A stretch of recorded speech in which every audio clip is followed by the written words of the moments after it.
Hai sahabat Sono Budoyo, selamat pagi ya, pagi menjelang siang. Udah jam 10-an. Seperti yang sudah kita sounding kemarin, kita akan ada live Instagram ya. Ini topik yang akan kita bahas ini sangat menarik ini. Dan kali ini seperti biasa sudah ada narasumber yang terpilih dan pastinya keren. Terpilih ya? Karena ada proses penyaringan. Iya, audisi 500 orang kalau 500 orang gitu ya, kayak di JEC gitu audisinya. Oke, sudah jam 10. Selamat pagi, assalamualaikum warahmatullahi wabarakatuh. Salam sahabat museum di hatiku, sahabat Sono Budoyo. Apa kabarnya? Semoga hari Kamis ini tentunya dalam keadaan sehat walafiat ya. Di masa-masa pandemi kayak gini pasti kesehatan itu menjadi yang utama, tetapi jangan sampai karena ada pandemi berbagai macam kegiatan kita akhirnya tertunda. Nah, makanya kita menghadirkan adanya Sono Budoyo Sharing Session ini supaya ada tetap ruang diskusi yang bisa dinikmati oleh sahabat Sono Budoyo dimanapun berada. Dan kita tetap pakai protokol kesehatan. Oh benar, kita tetap pakai protokol kesehatan ya Mas ya. Betul. Tadi udah cuci tangan. Sudah di depan. Sudah bawa hand sanitizer. Ada. Takutnya nanti kalau ada apa-apa udah cas. Oke, ngomongin soal Sono Budoyo, kali ini kita ada pameran yang seperti sahabat Sono Budoyo tahu dari tanggal 24 dari tanggal 6 ya. Sampai tanggal 24 Agustus Sono Budoyo ini menyelenggarakan pameran perak Rajata, perak dan kisah di antaranya. Dan kita juga tahu salah satu fakta sejarah juga di Indonesia, mungkin dulu belum disebut sebagai Indonesia, Nusantara lah ya, khususnya di Jawa, atau mungkin di semuanya ya Mas ya? Semuanya, tapi memang lebih serunya di Jawa. Lebih serunya di Jawa ya, ya masa Hindia Belanda lah ya. Ini muncul sebuah semacam akulturasi budaya. Betul, kayak fenomena budaya. Fenomena budaya pada masyarakat pada waktu itu yang disebut sebagai kebudayaan Indis. Nah, bagaimana proses dan awal ceritanya serta apa hubungannya dengan perak pada masyarakat pada zaman seperti itu? Nah, kali ini hadir bersama saya ada Mas Jujun Kurniawan, seorang arkeolog dari Universitas Gadjah Mada, lalu dia juga seorang peneliti yang fokusnya di bidang cagar budaya dan juga koordinator dari Mandala Majapahit UGM. Nah, karena Mandala Majapahit nggak cuma UGM aja. Betul, ternyata ya. Ada di beberapa tempat. Ada di berbagai tempat. Jadi itu emang unit kajian khusus informasi mengenai Majapahit di UGM. Fokusnya di Majapahit. Iya, fokus Majapahit. Pas banget ya Gadjah Mada ya. Betul, karena itu juga alasannya Gadjah Mada kan tokoh historis Majapahit. Tapi tidak ada Universitas Hayam Wuruk. Tidak ada. Belum. Oh, belum ada. Bisa jadi nanti ada. Bisa jadi ya. Oke, gimana kabar Mas Jujun? Alhamdulillah baik, sehat. Gitu, meskipun agak mendung, tapi oke lah. Dan selama pandemi ini, alhamdulillah belum pernah ada simptom atau gejala flu gitu. Itu kayak apa ya, sesuatu hal yang ditakutkan sekali nggak sih Mas? Demam dikit juga. Betul. Sekarang bersin aja mungkin agak repot ya.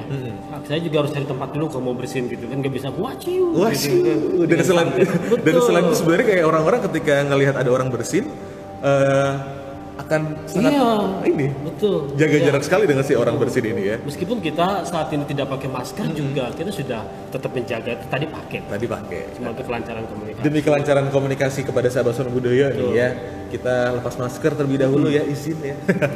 Jadi kalau nanti ada yang komen kok nggak pakai masker, tenang, ini demi kelancaran komunikasi. Dan tadi kita udah cek suhu kok. Oh udah. Alhamdulillah mungkin berapa Mas? 36. Oh 36. Pas ya. Saya tadi 35,8. Waduh kurang dikit.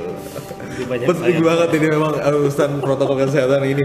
Nah, tapi ngomong-ngomong soal kegiatan kita pagi hari ini Mas Jujun ya. Jadi sejak dirilis kemarin itu karena apa ya, bisa dibilang pematerinya adalah Mas Jujun, ini antusiasmenya cukup naik. Oh iya? Iya, karena banyak sekali kalangan-kalangan mahasiswa fokus, apalagi yang fokus pada bidang cagar budaya kayaknya wow, Mas Jujun ya gitu. Menjadi dosen idaman mungkin Mas? Ya nggak tahu ya. Oh nggak tahu ya. Tapi mungkin karena dekat dengan mahasiswa. Beberapa tahun yang lalu memang saya pernah saya mengajar di Departemen Arkeologi FIB UGM. Cuma selama 3 tahun ini karena studi saya lepas dulu di sana di kampus. Oke, karena saya lagi ada kesibukan di jenjang doktoral Mas ya. Oke. Jadi mungkin itu mungkin rekan-rekan saya kangen diajar Mas Jujun kali mungkin. Jangan. Karena belum pernah ketemu juga, jarang sih. Iya loh, udah setengah tahunan ini kan Iya. ya, kita udah jarang sekali ketemu sama orang-orang. Oke, ngomongin soal kebudayaan Indis, boleh nggak sih Mas kita awali dulu Iya sih, pembahasan kebudayaan kebudayaan Indis secara general dulu. General ya. Itu Jadi gimana? seperti ya? gimana sih Mas Jadi kebudayaan kebudayaan Indis Indis itu? itu dia itu seperti halnya ada fenomena budaya sih. Karena kita dulu secara historis ya kita tahu ya Nusantara itu karena letaknya aneh secara geografis, dia terbuka, ada di simpang. Macam-macam. Betul. Jadi kita jadi simpul perdagangan, tempat lalu lintas. Jadi bangsa-bangsa asing datang semua ke sini. Dan asiknya lagi tempat lagi. kita itu terbuka negaranya. Ya kan? Yang menerima orang-orang luar Banyak gitu ya. gitu. Nah, karena ada pengaruh kontak-kontak budaya orang luar, itulah kemudian ternyata itu ikut membentuk budaya Indonesia, budaya Nusantara dari sejak zaman dulu. Itu bisa dibilang sejak kapan Mas? Maksudnya masa apa? Mungkin bisa dibilang kalau dari historiografi ya, mungkin kita bisa lihat dari masa abad kelima kita udah tahu karena udah pengaruh India. Dan selama berabad-abad kita Nusantara itu kan image-nya itu negara Hindu. Nah, Hindu Buddhis ya kan, Buddhis. dengan tinggal arkeologis di mana-mana. Kita sangat Hindu. Kemudian di paruh abad ke-15 atau abad 14 lah atau 15 lah kira-kira ya. Kemudian karena yang berperan di perdagangan internasional atau orang Arab, Ya. kemudian kita dapat pengaruh budaya Arab di sini dan kita kemudian tiba-tiba terkonversi menjadi negara Muslim, negara Islam. Dan sampai sekarang Dan sampai kita sekarang. negara Islam terbesar ya kan, Muslim terbesar. Itu juga karena pengaruh kontak budaya itu, kontak asing. Karena banyaknya kontak budaya, Iya. terutama juga yang paling signifikan itu dari kontak pengaruh Eropa, itu ternyata memberikan fenomena budaya, akulturasi, itu percampuran budaya. Khususnya yang terlihat di sini kalau kasus kita paling banyak itu di Jawa. Di Jawa ya Mas? Jadi ada Asik budaya, di betul, Jawa, ya? ada budaya lokal Ada budaya lokal. Jawa dengan budaya Eropa. Oke. Eropa itu dalam hal ini paling kuat itu Belanda. Karena Eropa kita tahu kan yang datang ada Portugis, ada Ada Spanyol, Inggris. ada Inggris juga, ada Belanda. Tapi yang paling kuat Belanda kan Benar, pada saat benar. itu di para terakhir Belanda, Eropa dan Jawa lokal kemudian bercampur budayanya jadi ada seperti budaya hibrida. Budaya hibrida. Iya, Bahasa kalau- biologinya hibrida. Iya, kalau hibrida itu kan pernah hasil turunan dari dua hal jenis berbeda kan. Iya, benar. Nah itu pun sama, budaya itu bercampur, budaya lokal Jawa dan budaya Eropa. Jadi disebut dengan budaya Indis. Jadi ada suatu Perkawinan muncul perkawinan tapi dua muncul budaya. genre baru. Genre baru. Ada genre A dan genre B gitu. Dangdut dan EDM Dangdut dan EDM jadi koplo. jadi koplo. Yes, Nah, macam itu. itu istilahnya akan sangat mudah dipahami. Dangdut dan EDM jadi koplo. Iya kan? Nah, Jadi, genre baru Budaya untuk Indis seperti kebudayaan itu. Indis itu gitu. Jadi memang kadang-kadang di kebudayaan Indis itu kebudayaan Eropanya masih kita bisa lihat Iya. di beberapa tempat beberapa hal. Kemudian kebudayaan Jawa pun masih kita bisa lihat, bisa kita rasa. Tapi kita melihat ada budaya baru, budaya Indis. Dan itu sebenarnya agak Jawa juga agak Eropa. Agak Jawa juga ada agak Eropa gitu. Dan ternyata banyak hal ya Mas ya yang mempengaruhi kebudayaan itu sendiri. Banyak itu. Iya, karena memang lebih ke kontak budaya itu terutama. Gitu. Dan akulturasi itu kalau di teori-teori kebudayaan, cultural change, perubahan Iya. budaya kan salah satu faktor yang mempengaruhi perubahan budaya itu kan kontak. Kontak. Selain demografi, selain juga inovasi. Gitu. Sekarang aja kita kan budaya kita berubah tuh karena Iya. inovasi teknologi itu. Gitu. Bagaimana cara kita ngobrol di live IG juga kan itu sebuah budaya baru. Baru, iya. Budaya IT gitu kan. Sedangkan beberapa waktu dulu kan budaya digital kan kayak gitu. Benar. Nah, sama juga kayak gitu. Jadi ada budaya baru, budaya Indis Heeh. dan itu memang fenomena seru di sini. Bukan Jawa tapi bukan Eropa, Iya. ya kebudayaan Indis itu tadi. Betul. Bahkan dulu ada istilahnya Ada istilahnya. anak peranakan Oke. di daerah Maluku gitu kan. Ini Itu- enggak ini di bukan Jawa ya. bukan Ini Jawa Maluku saja. ya. Maluku ya anak peranakan Portugis dan orang Maluku itu dikasih namanya istilahnya itu mestizen. Mestis ya. Mestizen itu kalau arti harfiahnya adalah kabut. Kabur. Kabut. Oh kabut. Oke. Itu Karena sama-sama. putih. Enggak sama-sama, Oh, enggak karena jelas dia. sama-sama. Ada tapi enggak ada. Dia lokal tapi Eropa. Gitu. Dan itu memang jadi ada semacam turunan-turunan di demografi baru, lapisan sosial baru di kita di Nusantara, di Hindia Belanda pada saat itu memang jadi anak Indis. Anak Indis. Jadi Ih, kalau kita sebutannya udah mengenalnya, Indis ya? kalau kita mengenalnya dulu sebelumnya dia anak Indo, Anak Indo. orang Nah. Indo. Gitu. Mungkin kalau ada sahabat Sono Budaya yang sempat nonton film Hosho Okro Aminoto, itu kan ada tuh scene ketika Chelsea Islan sih dia yang main. Dia bilang dia bukan Jowo tapi dia bukan Londo. Yes. Aku yang anak Indo ketika Indonesia merdeka mau kemana? Betul. Nah, itu Itu mungkin jadi salah satu masalah Itu juga jadi ya. fenomena sosial juga di kita. Dan dulu memang pada kebudayaan Indis itu munculnya lebih ke periode Nusantara itu menjadi Hindia Belanda. Jadi ketika Hindia Belanda ada, Ya. Indis berarti bisa dibilang Indis ada ketika Hindia Belanda. Mungkin abad 18 mulai, abad 19 paling maju. Tapi kebudayaan Indis itu paling maju, paling muncul kuat karakternya bang 1800-an. Gitu. Meskipun sudah ada sih sebelumnya.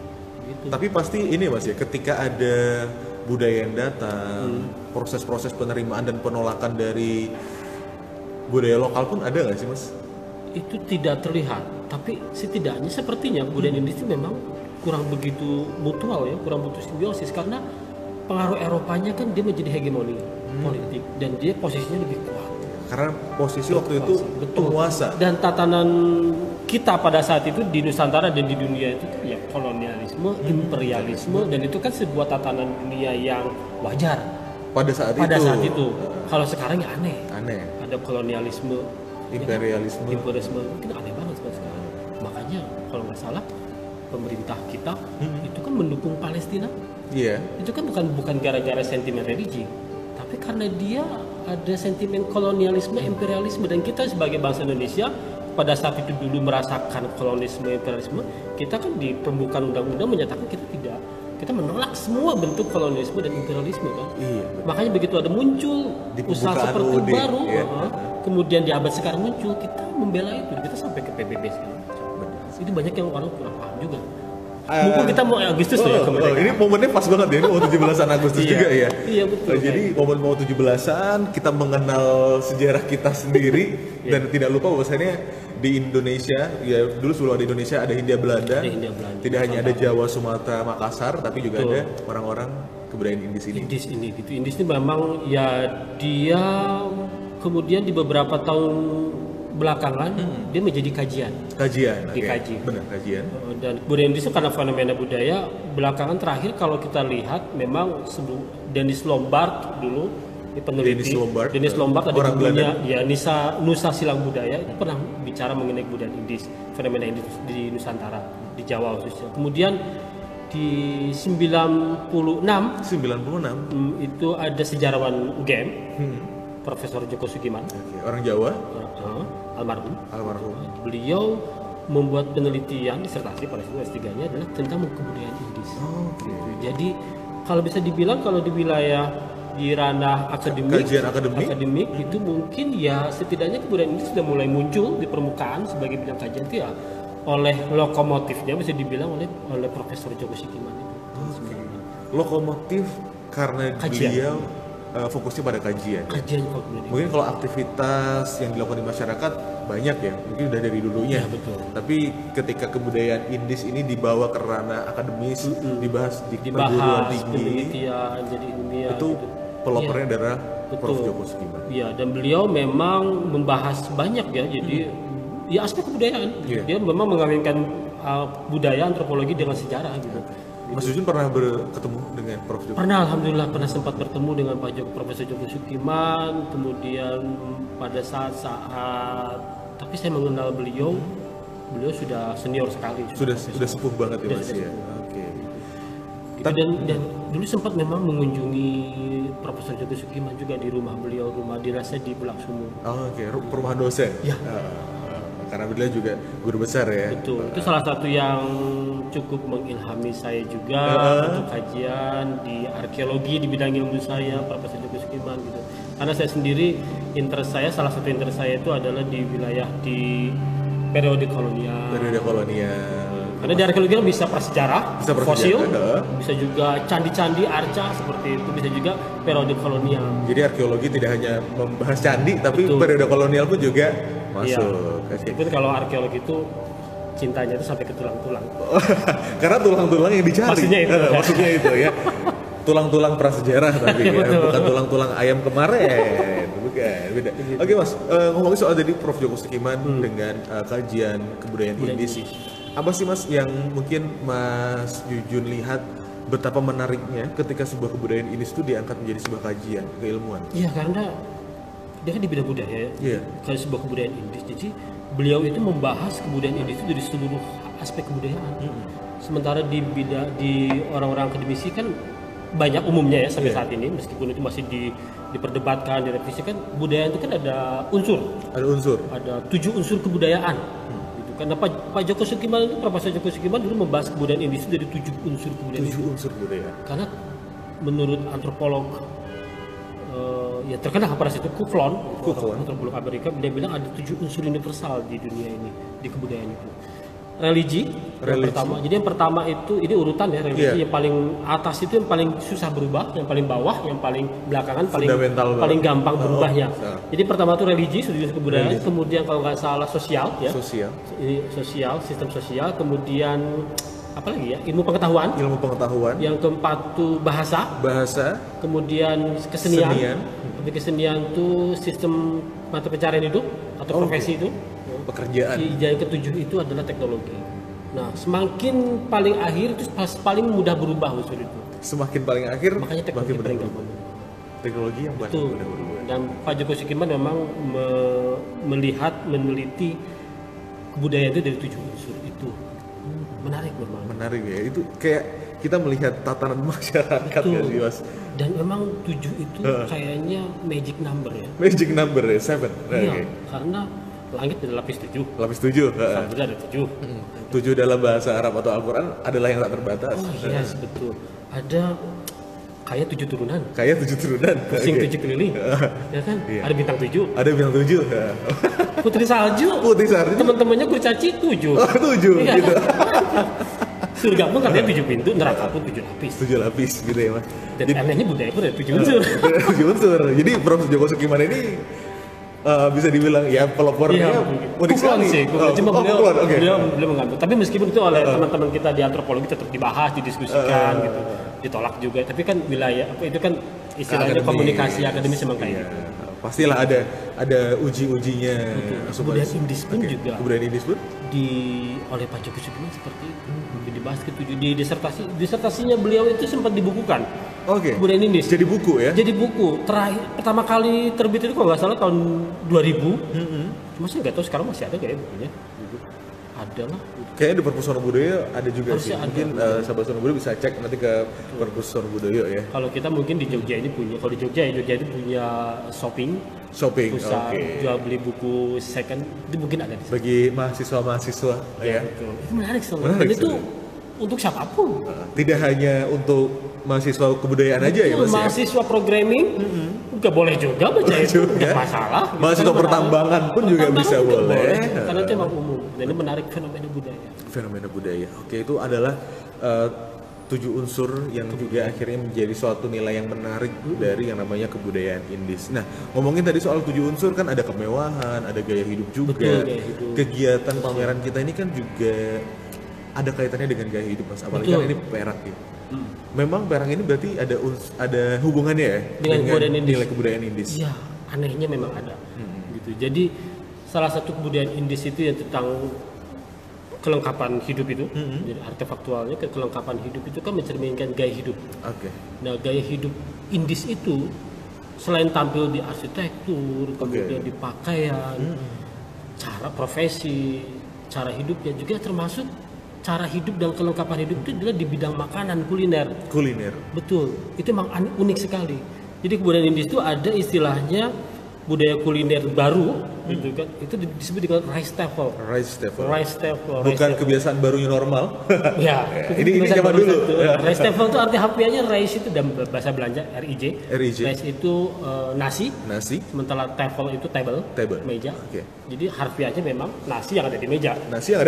Meskipun istilah itu memang terminologi yang tidak dipadankan dalam bahasa Indonesia. Masa nasi meja ya. Tapi itu menjadi hidangan khas oleh suatu kelompok tertentu kebudayaan Indis, pendukung kebudayaan Indis di Hindia Belanda, lebih tepatnya mungkin di Jawa, gitu. Untuk kebiasaan kuliner berupa rice table.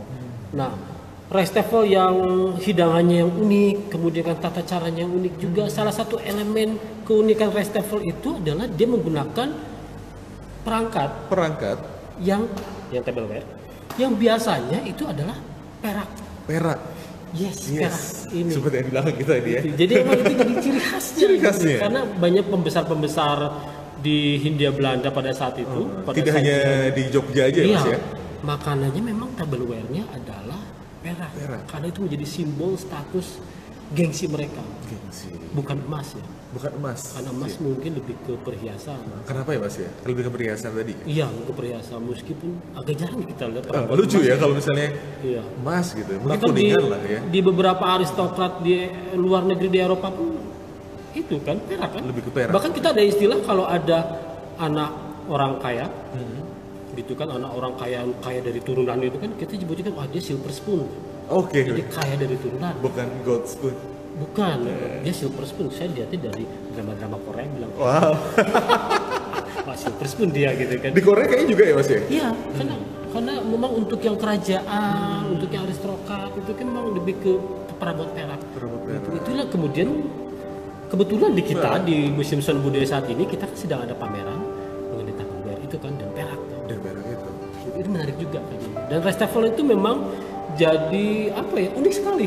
Unik sekali karena gimana Jadi uniknya? gimana ya, kalau budaya boga makanan itu kan biasanya kita tahu itu kan budaya boga yang paling mikirin boga itu kan di Prancis ya.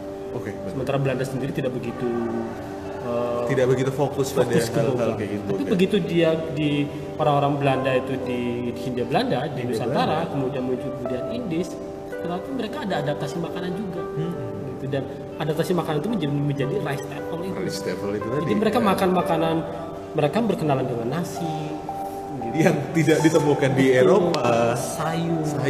Sayurnya masuk lodeh mungkin ya. Iya lodeh, Lodeh ya. lodeh kuah-kuah gitu. Kemudian menggunakan garpu dan sendok, gitu. Itu kan dikenalkan orang Eropa, gitu. Kemudian bahkan makan di meja Makan di meja.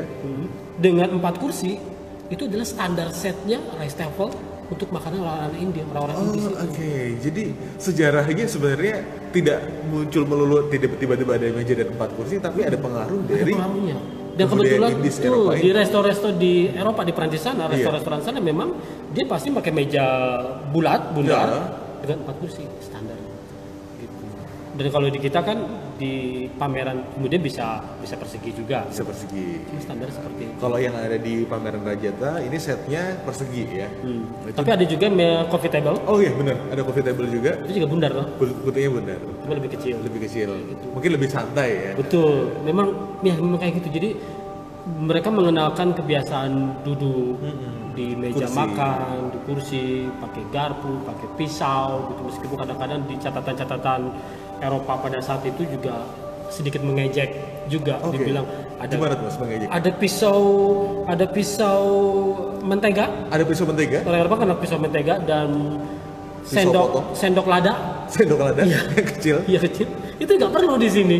Gitu kadang-kadang kita hanya buat jadi panjangan saja, cuma kan juga nggak jelas. Kemudian jadi hilang juga sih.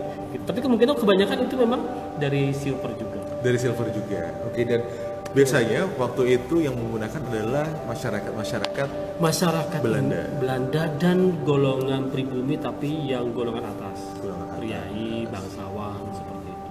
Jadi karena kalau kebudayaan lokal Jawa itu kan kita kalau kuliner makan itu kita kenalnya kan di lesehan ya. Lesehan, kemudian sajiannya pun, makanannya pun, hidangannya disajikan bersamaan di lantai gitu kan. Kemudian sekarang digelar gitu kan. Bahkan kita lihat juga di suku-suku di Indonesia Nusantara sampai saat ini di Toraja misalnya, Sumatera Toraja kalau ada kenduri kan juga seperti itu, duduk di lantai kemudian sajiannya digelar gitu. Bahkan ada juga yang makannya bareng-bareng satu ini. Seperti itu. Kemudian kalau belakangan sekarang kita pakai piring terbang dihidangkan. Dan belakangan juga di budaya Jawa pakai sistemnya berkat. Jadi, berkat yang diantarkan ya? Ya di apa ya namanya, di wrapping, dibungkus, dibawa pulang, tidak dimakan gitu. Tapi kalau zaman dulu memang lebih banyak kenduri. Dan budaya Indis mengenalkan tata cara kuliner yang baru itu. Oke. Bahkan kita kita kenal istilah prasmanan. Bahkan kalau kita ke kondangan itu kan kita makan prasmanan pun itu ternyata dikenalkan oleh orang Eropa. Orang-orang di situ. Jadi makanannya disajikan di dalam satu meja, kayak semacam stall itu. Ya, kemudian kita ngambil sendiri makan untuk menghemat tempat, menghemat waktu juga. Karena zaman dulu Reichstafel itu dengan perangkap peraknya itu disajikannya dulu itu kebanyakan di hotel-hotel atau di rumah-rumah bangsawan. Jadi kita orang-orang Indo itu mereka makan di meja berempat, kemudian pelayannya orang pribumi itu satu orang membawa satu macam hidangan, gitu, dengan wadah perak, ada yang bawa nasi, ada yang bawa lauk, dan mereka ngantri dan mereka muter terus ngider. Kalau sekarang kan orang yang makan yang datengin ke meja makan. Iya, prasmanan. Tapi kalau waktu itu karena pengaruh kolonial dan imperialisme itu makanannya yang diantarkan ke meja makan. Meja makan dan mereka baris. Jadi satu hidangan satu orang. Dan prosesi makan itulah kebetulan yang sebenarnya dijual oleh hotel-hotel di Hindia Belanda pada saat itu. Savoy Homan dan iya betul. Dan saya kira juga mungkin di hotel Tugu kita dulu di depan stasiun Tugu itu, kan hotel juga tuh. Mungkin juga meskipun stasiun Tugu iya meskipun saya belum melihat catatannya, gitu kan. Mungkin juga sajian Restafel juga disajikan seperti itu. Menarik dan semuanya memang ciri khasnya itu menggunakan perangkat perak. Meskipun kita dulu juga kenal perangkat porselen, keramik. Kenapa Mas? Keramik. Kenapa perak yang dipilih? Itu karena simbol status. Karena porselen itu karena umum sekali digunakan pada saat itu tableware dari China, gitu, di Chinese ware gitu kan. Itu umum digunakan meskipun keramik dan porselen itu kan ada grade-nya. Yang terbaik juga ada. Tapi karena saking umumnya, kemudian masyarakat Indis dengan paradigma dan kondisi sosialnya dia sebagai pihak penguasa ingin menunjukkan kekuasaannya, otoritas dia. Jadi menemukan sesuatu yang berbeda dan yang lebih bagus, di upgrade. Mereka lah pakai pilihannya pakai perak. Dan kalau kita perhatikan perak itu semakin halus ukiran peraknya, semakin bagus ukiran peraknya, berarti menggunakannya di status sosialnya semakin tinggi. Justru semakin halus semakin tinggi yang pakai. Jadi kalau di bidang ilmu arkeologi, benda-benda materi kan disebut dengan artefak ya. Itu disebut dengan sosiofak. Istilahnya sosiofak. Jadi artefak itu menggambarkan bentuk dari status sosial. Dan kebetulan si perak ini, dan kalau kita lihat di pameran di Museum Sono Budoyo saat ini juga, kalau teman-teman bisa berkunjung ke sini ya, tanggal 24 ya? Sampai tanggal 24. Terbuka umum kan? Terbuka umum dan gratis. Dan pakai protokol kesehatan. Tapi tidak ada prasmanan. Ya, kita bisa lihat cuma gak ada makanannya. Tableware-nya ada. Tableware-nya aja. Karena kalau makanannya kan dimakan terus sama orang. Jadi kita bisa lihat. Kalau di sini tadi juga saya sempat lihat-lihat juga, gitu kan emang tuh halus sekali. Dan dia memang untuk yang artefaktualnya atau tableware-nya memang untuk yang kayaknya memang untuk yang golongan waktu itu untuk golongan-golongan ya pejabat-pejabat Hindia Belanda pada waktu itu ya Mas. Dan Restafel itu lucunya dia itu setelah masyarakat Belanda pada tahun 1940-an saat kondisi politik berubah ya kan. Benar banget. 1940-an kemudian datang kita tentara pendudukan Jepang. Hegemoni Belanda kan selesai. Dan mereka unsur-unsur Belanda kemudian diusir eksodas itu kan, mereka diusir dari suruh pulang, termasuk di dalamnya adalah orang-orang Indo. Yang pendukung kebudayaan Indis itu. Orang Indo ini adalah orang pencampuran gitu, dan mereka tinggal kembali ke Belanda, ke negeri yang asing menurut mereka, gitu kan. Dan mereka juga menjadi komunitas di sana, jadi suatu kelompok sosial unik juga di negeri Belanda sana. Kemudian mereka ternyata tetap mempertahankan gaya hidup Indisnya. Indis yang dulu itu ya. Itu bahkan sampai sekarang pun yang saya dengar di Belanda pun ada beberapa resto-resto yang masih menyajikan Restafel. Jadi di Belanda tapi nostalgia.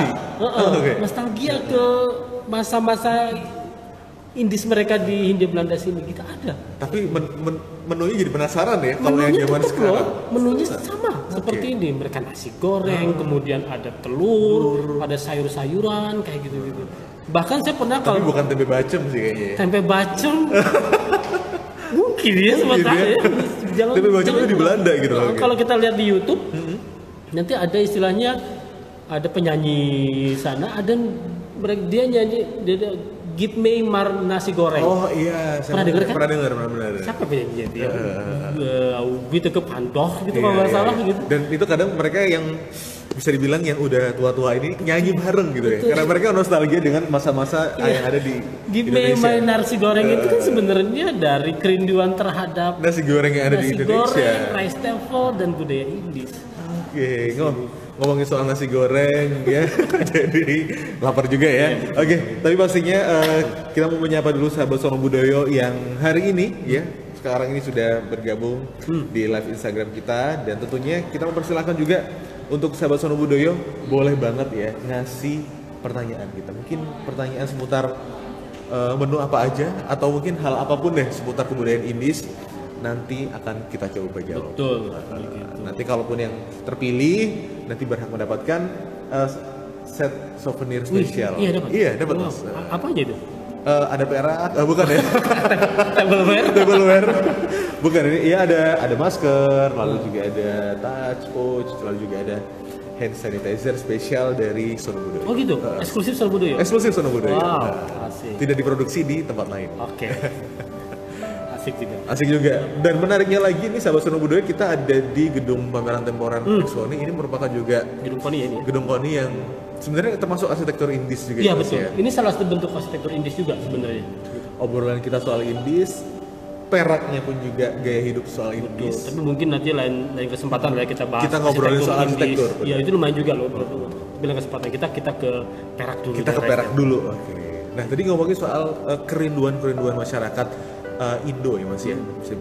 Indo. Ini Iya Indo.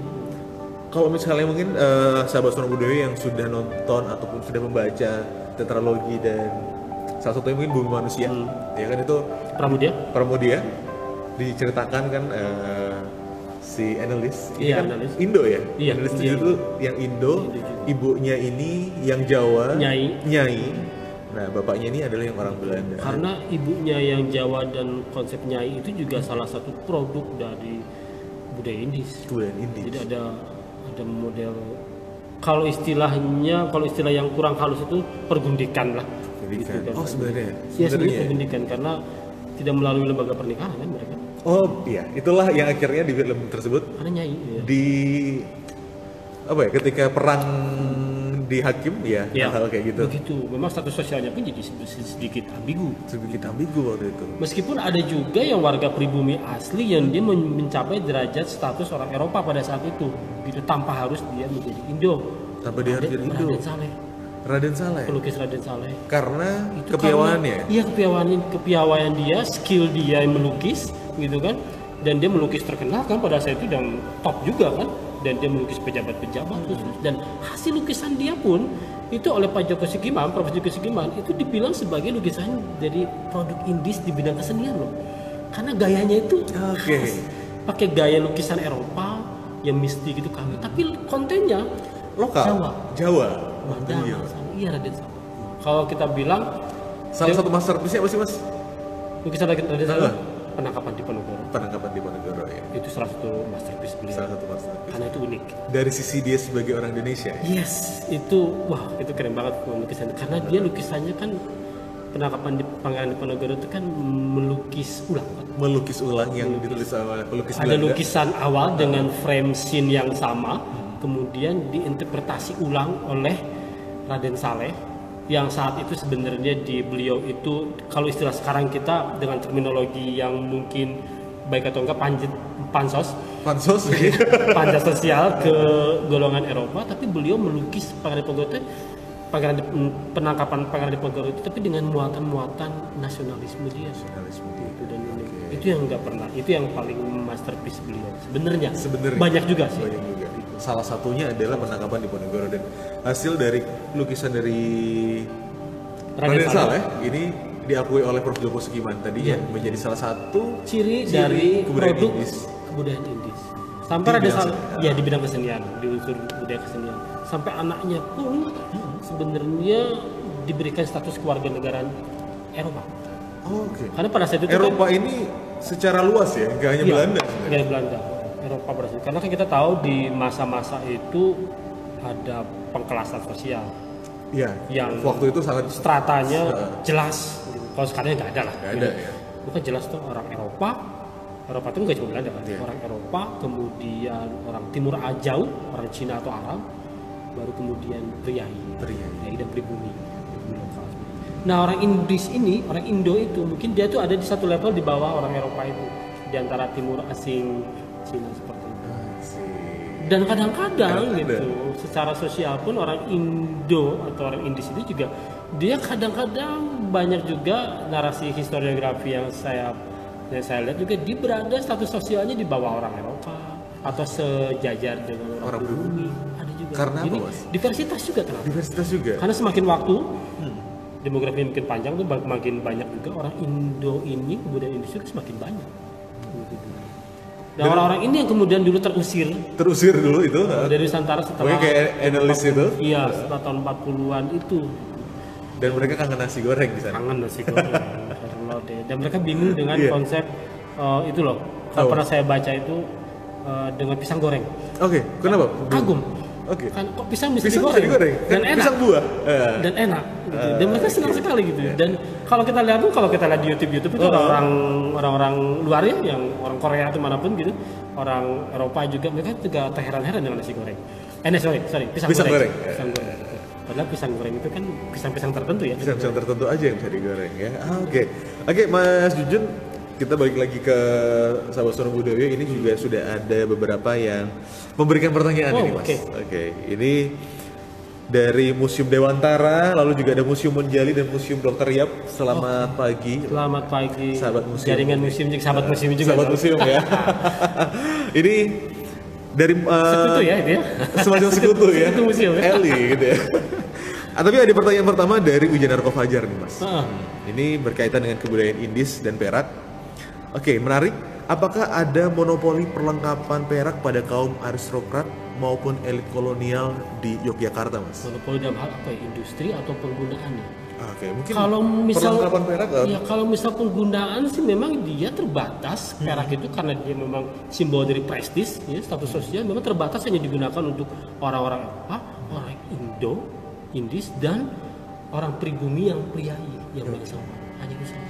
Itu saja. Maksudnya apakah dulu ada peraturan misalnya orang pribumi tidak boleh menggunakan Tidak ada perak? catatan. Tidak ada catatan mengenai itu. Belum terlihat catatan itu. Tapi normatifnya memang digunakan oleh golongan atas perak itu. Mungkin waktu itu lebih pada mereka yang punya modal dan sebagainya. Meskipun produksinya uniknya memang dibuat oleh orang pribumi juga. Dan sentranya dulu ada di Kota Gede, Kota Gede, iya. Itu yang salah satu dibahas di pameran ini kan. Iya, itu yang dibahas di pameran ini. Tapi dulu juga ada sekolah di sini juga. Betul, ada sekolahnya ya. Sekolahnya juga. Dan pameran artefak yang di sini perak ini juga hasil dari sekolah seni pembuatan perak itu. Benar. Di Kota Dan Gede. minggu lalu juga kita membahas perak juga, sejarah perak, tapi lebih ke desain sih waktu itu. Dan itu memang diinisiasi oleh secara industrial, diinisiasi oleh Belanda juga ya. Gitu, gimana? Kalau kemarin penjelasan, Saya mohon maaf loh, kemarin nggak sempat nonton. Iya, karena sorenya kita ketemu tapi ya. Betul, karena ada keperluan lain kebetulan. Menjadi semacam orang-orang Eropa pada waktu itu lebih kayak memunculkan, memperlihatkan ada yang potensi perak, dan perak yang ada di Kota Gede ini bisa dikembangkan lebih dengan sentuhan-sentuhan kebudayaan mereka. Tapi labnya itu di Kota Gede itu. Labnya iya ada di Kota Gede juga. Makanya sampai sekarang Kota Gede akhirnya legasinya kan warisannya menjadi sentra perak sampai sekarang. Kerajinan perak juga. Sekarang kan jadi Kota Perak kan, Kota Gede. Nama radio juga ya sih. Nama media. Nama media juga ya. Nama media juga ada, nama media juga ya. Oke. Itu kalau dimaksud dengan monopoli. Monopolinya lebih ke situ ya. Tapi kalau misalnya kemungkinan besar kalau masyarakat yang umum dan awam pada situ mungkin kebanyakan pakai keramik Cina. Dan keramik Cina itu memang produksinya massal sekali. Saya dulu kebetulan pernah penggalian kapal karam. Kapal karam, jadi penggalian artefak kapal karam, namanya dulu BMKT, benda berharga muatan kapal tenggelam, gitu. Harta karun. Di mana? Di Laut Jepara. Gitu. Di Laut Jepara, kapal karam itu waktu kita angkat itu mostly kebanyakan artefaknya adalah keramik, ribuan keping. Itu keramik dalam bentuk apa, Mas? Wadah makan. Tidak hanya piring. Mangkuk, piring, guci, tapi kebanyakan mangkuk. Ribuan, Mas. Ribuan yang saya angkat dari kapal karam itu. Gitu. Jadi di laut. Dan seru juga itu pengalaman. Itu artinya keramik itu memang jadi komoditas impor ya. Yang dari luar ke sini. Untuk di Nusantara ini gitu, pakai gitu. Dan itu sejak dari zaman dulu, sejak dari masa abad 9, 10 periode masih Hindu-Buddha di kita masih kebudayaannya itu banyak juga pakai keramik semua. Banyak sekali. Dan mungkin ya salah mungkin, satunya dari keram itu mungkin. Ya, jadi asumsi kita sementara ini karena memang kalau yang perak ini memang monopolinya penggunaannya oleh si golongan atas itu. Golongan atas itu. Ya. Penguasa pada saat itu. Betul, karena simbol kan. Simbol benar-benar. Bahkan sampai sekarang pun di aristokrat di Eropa pun ya pakainya perak tuh. Tapi peraknya dari kota gede kita belum tahu. Belum tahu. Mungkin Ratu Inggris di sana juga minum pakai tableware-nya silver juga Iya. mungkin. Mungkin Ratu Inggris penasaran dengan Ristoffel tadi. Betul bisa jadi. Nah kalau kita ke Keraton Jogja juga kalau kita lihat di salah satu museum Keraton Jogja di dalam kalau kita lihat tableware-nya perak juga. Perak juga. Jadi itu adalah waktu itu masyarakat Belanda sebagai pemegang pemerintahan juga. Iya, karena dia otoritas. Dan juga kalangan-kalangan priai kerajaan waktu Betul. itu. Oke, ini ada pertanyaan kedua lagi, Mas. Dari Wijanarko Fajar. Sejauh mana perkembangan tableware atau cutlery Cutlery. berbahan perak di Yogyakarta seiring dengan perubahan menu-menu makanan dari para bangsawan? Wow, itu ya. Itu di luar kajian saya ya. Oke. Tapi itu pernah ada menarik. Itu menurut saya itu bukan kajian saya. Mungkin pernah dibahas sebelumnya oleh kalau nggak salah di live IG kita yang 2 minggu yang lalu oleh Mas Rian. Oh iya. Nah kalau itu saya nonton. Itu, Heeh. iya, itu kan pernah dibahas itu kan kalau Dibahas tidak salah juga mengenai gitu ya. cutlery perkembangan itu kan. Itu kebetulan ya. Dan kebetulan itu memang saya memiliki keterbatasan pengetahuan mengenai itu. Tapi ada sebuah buku yang saya lihat menarik sekali. Bukunya itu judulnya Rice Table. Rice Table. Pengarangnya Fadlan Rahman. Fadlan Rahman kalau tidak salah terbit 2011 gitu. Mungkin rekan-rekan juga punya milik buku itu atau bisa mencari itu. Di situ juga membahas, seingat saya membahas mengenai tableware, cutlery kayak gitu. Karena dia bicara mengenai kuliner rice table itu. Dari situ ada perkembangan bicara mengenai perabotnya. Tapi sejauh ini yang saya pahami bahwa semakin baik kualitas, semakin baik, semakin halus ornamen, pahatan, peraknya itu, otomatis dia makin digunakan oleh golongan paling atas. Apakah bentuk-bentuknya menyesuaikan dari hidangannya? Kemungkinan besar ya. Karena kita dulu makanannya ada yang kuah, betul, nasi. kuah, nasi, piring. Kemudian kita dulu ada catatan Belanda, ada direktur gubernur VOC pada saat itu ke keraton. Dia menyaksikan menulis bahwa dihidangkan, masih dijamu saat itu dihidangkannya dengan berbagai macam daging dan sayuran, dan dia kagum sekali. Daging yang digoreng, dibakar, dikukus, segala macam ada. Paket komplit ya. Iya, gitu. Dan saat itu kalau tidak salah beliau juga menulisnya di buku Rice Table Fadlan Rahman itu juga dengan perangkat perak. Itu salah satu gubernur VOC pada waktu itu. Iya, VOC tahun abad 17 malah masih belum awal-awal sekali. Seperti itu. Tapi saya membayangkan tentunya pastinya tableware itu yang dari perak itu pasti mengikuti perkembangan dari menu itu. Meskipun perkembangan menu rice table itu sebenarnya tidak begitu drastis seperti itu. Hanya ada satu komponen menu rice table itu yang muncul menarik kemudian itu penggunaan sambal. Oke. Sambal. Kenapa nih Mas? Karena mereka tidak mengenal sambal. Tidak mengenal sambal karena orang-orang Eropa karena iklimnya dingin, mereka lebih hidangannya itu panas langsung makan. Itu kan sup-supan karena untuk menghangatkan tubuh. Sementara di kita di sini karena tropis, sumuk, lembab. Kebanyakan ada opsional ya. Hidangan kita tuh kebetulan memang santapannya tidak harus panas, tidak sup-supan, tapi yang bisa disantap dingin kan? Iya. Atau semi-semi dingin toh. Gitu. Karena yang panas itu anyep ya. Betul. Nah, untuk menambah efek panas itu mereka menggunakan sambal. Oke, dan itu sama orang Belanda pada waktu itu keheranan mungkin ya. Dan ada salah satu orang Indis juga menulis buku-buku menu rice table gitu kan, salah satunya di dalamnya adalah menu-menu berupa sambal-sambal, aneka sambal di situ. Menarik sekali. Iya, meskipun kita tahu sambal itu kan bahan bakar cabai. Bahan utama kan cabai, dan cabai itu kan sebenarnya bukan endemik dari kita. Oke, cabai dari mana Mas? Hindia? Amerika Tengah, Chili. Justru dari Amerika Tengah. Chili. Dan dia datang ke sini dengan kontak budaya orang Eropa itu. Makanya kita mengenal cabai. Malah kita mengenal cabai dari kita udah kena cabai Amerika. sama. Mungkin abad bayangan saya kontak budaya Eropa sini kan abad 15 16 nih harusnya. Tapi apakah masyarakat kita saat itu nggak makan pedas-pedas? Makan juga, Mereka tapi pakai lada. Oke. Makanya dulu produksi lada kita kan juga tinggi. Dan Banten Jadi komoditas juga. Banten jadi hubnya terminal lada paling besar dulu. Orang Belanda VOC itu kan komoditas pertama kali mereka itu kan lada. Sebelum kopi, teh. Tapi kadang-kadang memang banyak ya banyak juga yang bilang bahwa terus juga cabai sudah ada di Jawa. Dan di prasasti disebut cabai.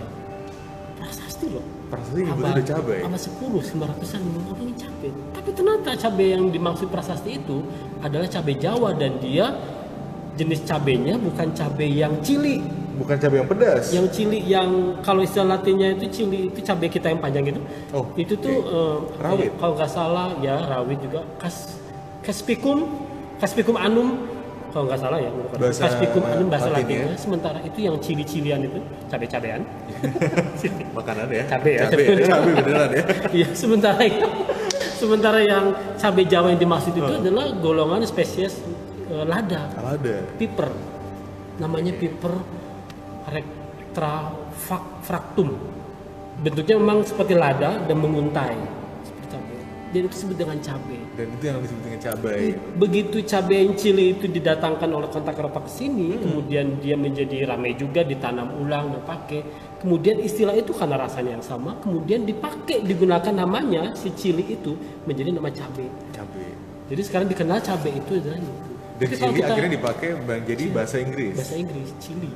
Dan di Maluku di Indonesia Timur mereka membedakan antara cili dan cabai. Kalau cabai itu cabai Jawa. Cabai Jawa. Kalau cabai yang kita kenal sekarang, mereka nyebutnya cili. Gitu. Dan sambal itu tadi. Sambal itu tadi. Itu menjadi salah satu fakta-fakta penemuan dua budaya ya dalam sebuah hidangan makan. Ternyata kita tidak hanya sekedar makan, tapi itu juga ada kebiasaan-kebiasaan yang akhirnya menjadi budaya ya pada waktu itu. Dan lanjutannya tadi juga nih Mas masih pertanyaan dari Wijanarko Fajar. Ngincer ini kayaknya Mas.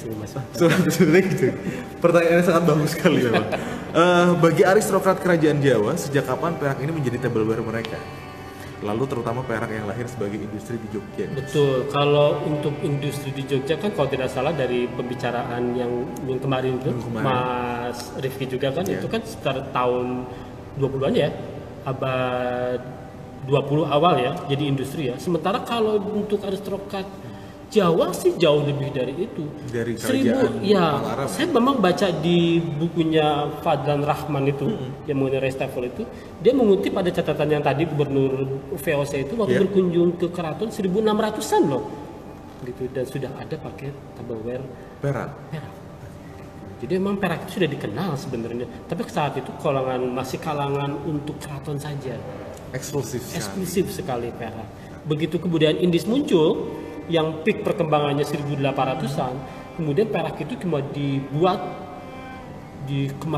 ulang lagi, digunakan banyak oleh golongan kelompok tertentu orang-orang Indis. 1800-an mulai banyak. Kemudian di tahun awal abad 20, belakangan kemudian dia berkembang menjadi industri kan? Diproduksi dan tidak hanya tableware ya, dia jadi perhiasan juga. Di pameran ini juga ada ya? Ada bagian perhiasan dan juga ada bagian cindera mata. Jadi fungsi perak tidak hanya alat-alat kebutuhan rumah tangga. Jadi yang tahun 20-an itu memang juga industri perak itu diversifikasi produknya banyak ya? Meluas jenisnya ya. Terus agak menyesal juga yang nggak nonton live IG yang kemarin ya. Masih ada kok Mas? Masih ada? Bisa nonton lagi. Bisa nonton di mana? Bisa nonton di IGTV Sono Budoyo. Oh gitu. Jadi nanti buka Instagramnya Sono Budoyo, nanti langsung digeser aja di bagian IGTV. Termasuk obrolan kita. Oke, karena mungkin banyak teman-teman yang nggak sempat ya. Mungkin ada pengen tunjukin ke teman-temannya Mas Jujun? Ya mungkin saya kasih nanti kesempatan gitu. Siapa tahu mereka kangen sama saya. Oh gitu ya. Kangen makan bareng pakai tableware perak mungkin Mas ya. Oke. Gitu, ya. Ini pertanyaan berikutnya nih Mas Jujun. Adakah contoh bangunan? Oke, ini nggak bahas perak tapi ini membahas bangunan dari kebudayaan Indis. Seandainya ada, mulai kapan? Banyak sekali. Kebetulan beberapa waktu yang lalu saya dengan Dinas Kebudayaan itu saya menyusun naskah tapi belum terbit ya, ensiklopedia arsitektur Indis. dan kolonial. Saya berpartner dengan rekan juga dosen arkeologi etnologi Mas Ekti. Saya menulis naskah mengenai ensiklopedia arsitektur Indis, tapi belum terbit, memang lagi masih tahap revisi dan penyempurnaan. Di situ banyak, dan di Jogja ini juga ada banyak polemik juga dan banyak diskusi mengenai arsitektur kolonial dan arsitektur Indis. Itu ada dan mirip-mirip tapi beda. Mirip-mirip tapi beda. Iya, itu menjadi diskusi juga dan belum putus sampai sekarang.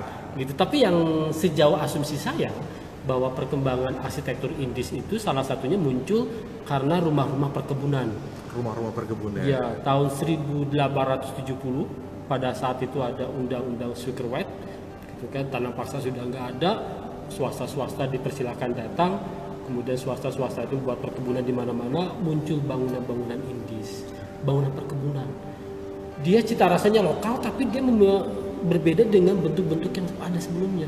Pakai beranda yang panjang, ada pilar-pilar yang beton besar-besar, ya Yunani, jendela yang besar, pintu yang besar. Saat ini yang bangunan Indis sekali yang awal di Jogja itu kalau kita lihat ke daerah Cebongan ada Cebongan ya? Yang ada pinggir itu apa namanya? Cebongan agak ke pinggir, saya lupa namanya ya. Di situ juga ada bangunan-bangunan Indis bekas perkebunan kan. Apa minggir? Bukan minggir ya? Iya, minggir. Kemudian di sebelah utara di Sleman, di Medari, itu menjadi sekolahan sekarang. Itu juga contoh bangunan Indis. Oh, pabrik ya Mas ya? Iya, dulu pabrik perkebunan. Di timur, di sebelah timur bandara itu apa namanya? Tanjung Tirto ya?